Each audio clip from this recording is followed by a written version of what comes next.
Hello, viewers, and welcome. Since the last 1 year, and particularly since February, there has been a series of massive protests which have been taking place in the Union Territory of Ladakh. As I said, this started last year, but have intensified since February. This protest is mainly being led by two bodies, which include the Leh Apex Body and the Kargil Democratic Alliance. As this name indicates, viewers, we can make out that it is mainly protesters belonging to the city of Leh and Kargil who are out on the streets. They are mainly doing this protest for 5 demands. Before we come into the details of those demands, we must, viewers, try and understand the background of these protests. It was on 5th August 2019 that the NDA government took a major decision to scrap and revocate Article 370. What did this do? This made Jammu, Kashmir and Ladakh each as different union territories. At that time, there were many celebrations which broke out in different parts of Ladakh because people felt a sense of freedom from what they believed was constant rule and political domination from politicians belonging to Jammu and Kashmir.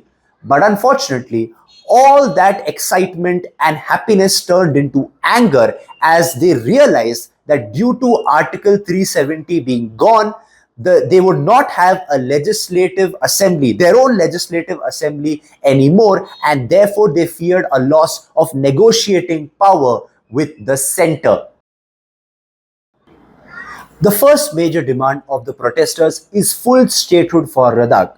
Yes, viewers, under the central government, the protesters have feared a loss when it comes to jobs and lands in the territory, which is why they also feel that that could play a major role in changing the tribal demographics of the area. Remember, 97% of Ladakh's population is tribal in nature. And also, viewers, they have feared that since they are directly under the control of the central government, there have been many developmental and industrial projects which have been implemented in the state without their consent. The protesters have further gone on to cite Article 3 of the Constitution, which provides Parliament, which gives the Parliament the power to create a new state. So as a result of that put together, they feel that considering Ladakh's history, strategic importance and the environmental significance it carries, it should definitely get full statehood.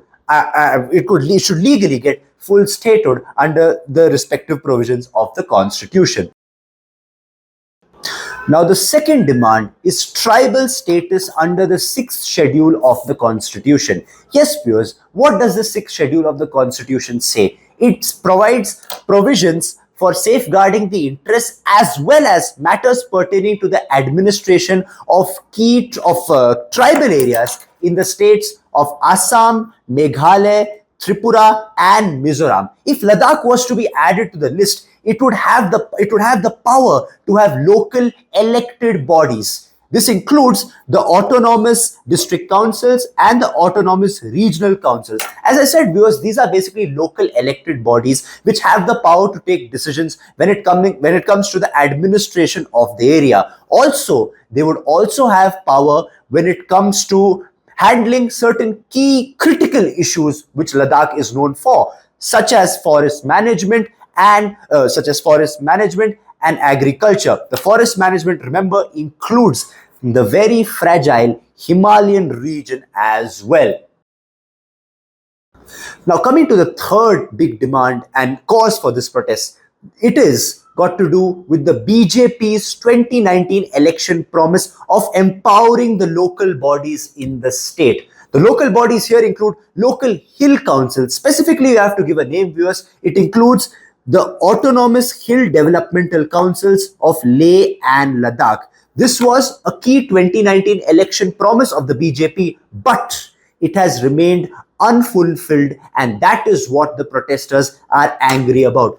The BJP had promised to provide financial and administrative powers to these local councils which is a step towards empowering the local bodies and strengthening the local administration. But it seems now that the people are really angry that this promise has not been fulfilled by the government.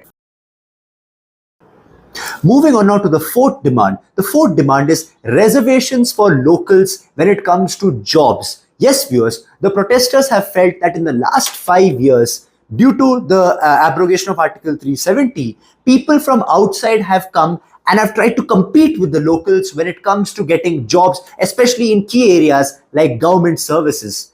The protesters feel now that this is an unfair advantage, this is an unfair treatment and advantage which is being given to outsiders to come and try and take over the jobs which they should have a right on.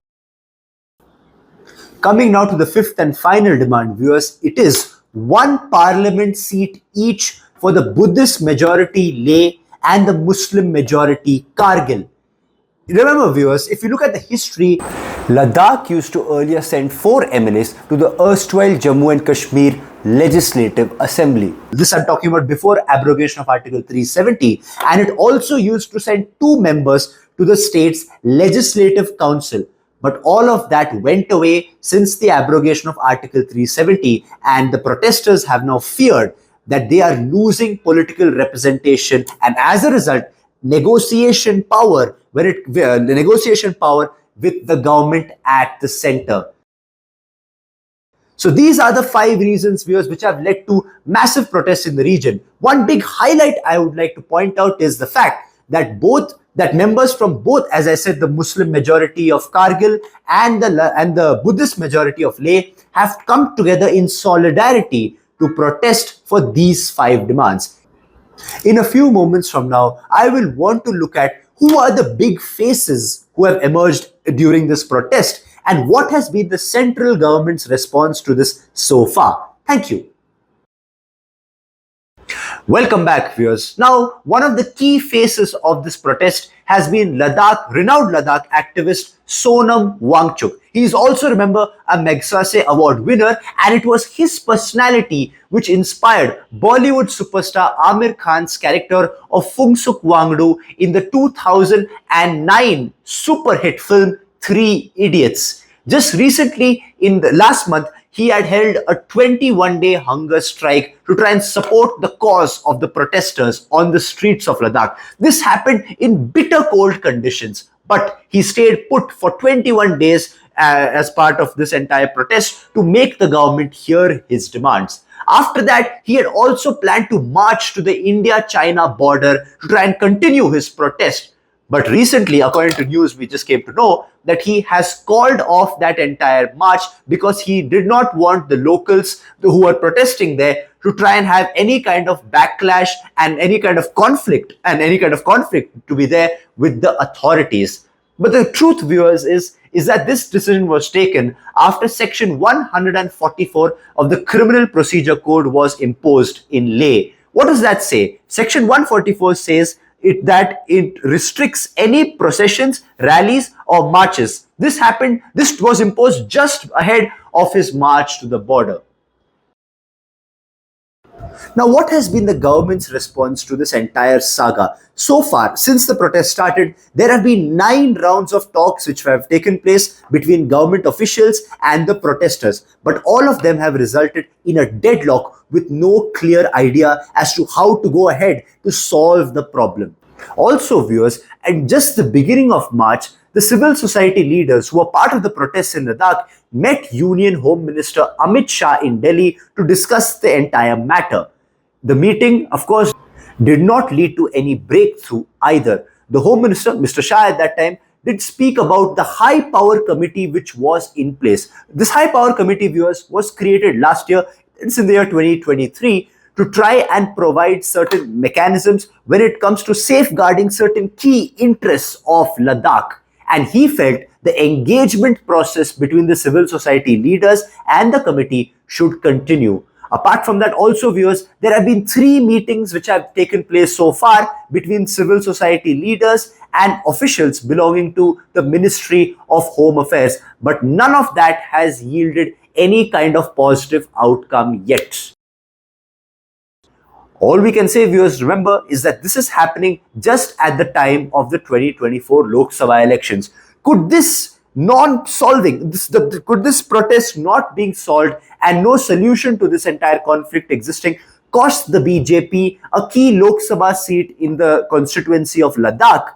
And could that also have a wider impact as far as the other constituencies in the Jammu and Kashmir region are concerned.